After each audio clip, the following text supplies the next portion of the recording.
SKP Private Limitedৰ বিৰুদ্ধে শিৱসাগৰত বীৰ লাচিত সেনাৰ উত্তাল প্ৰতিবাদ। বীৰ লাচিত সেনাই ঘেৰা কৰে SKP Private Limitedৰ কাৰ্যালয়। বিভিন্ন অভিযোগ এই SKP Private Limitedৰ বিৰুদ্ধে। শেহতীয়াকৈ সংঘটিত হোৱা ভটিয়াপাৰ গেছ বিস্ফোৰণৰ ৰিগটো আছিল SKP Private Limited নামৰ প্ৰতিষ্ঠানটো। ইয়াৰ উপৰিও SKP Private Limited বিৰুদ্ধে 2022 চনত কৰ্মৰত অৱস্থাত ৰহস্যজনকভাৱে বিশ্ব হাজৰিকা নামৰ এজন ব্যক্তিৰ মৃত্যু হোৱা অভিযোগ তুলিছে পুত্ৰ ঋতুৰাজ হাজৰিকাৰ।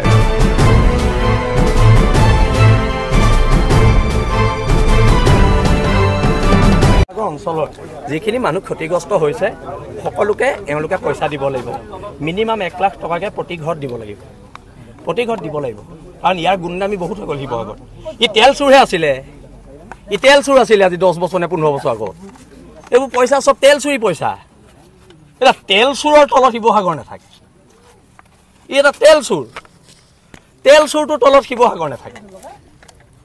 শিৱসাগৰ খিলঞ্জীয়া জনগণ তেল চোৰৰ তলত নাথাকে। ই তেল চোৰে, ইয়াক গোটেই হিষ্ট্ৰী মুখুৰক নাম কৈ দিম হা। আৰু সেইকাৰণে এই তেল চোৰটোৰ বিৰুদ্ধে আন্দোলন হৈছে।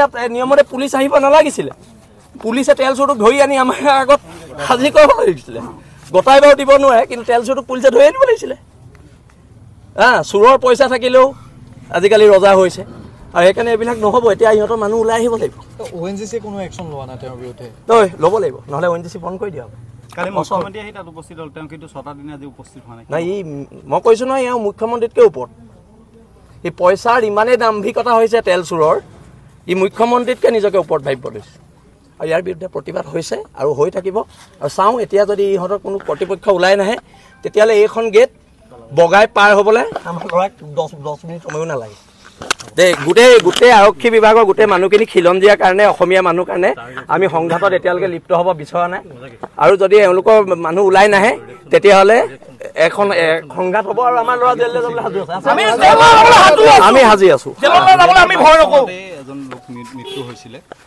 সেইটোৱেতো কৈছো, ক্ষতিপূৰণটো দিয়াটো বাদ দিয়ক, সি ঘৰত মাত এষাৰ দিবলৈও নকয় কোনো কৰ্মচাৰীজনৰ নিজেও নহয়। আৰু সেইকাৰণে এইবিলাক গুণ্ডাৰ বিৰুদ্ধে, এইবিলাক তেল চোৰৰ বিৰুদ্ধে আন্দোলন চলি থাকিব।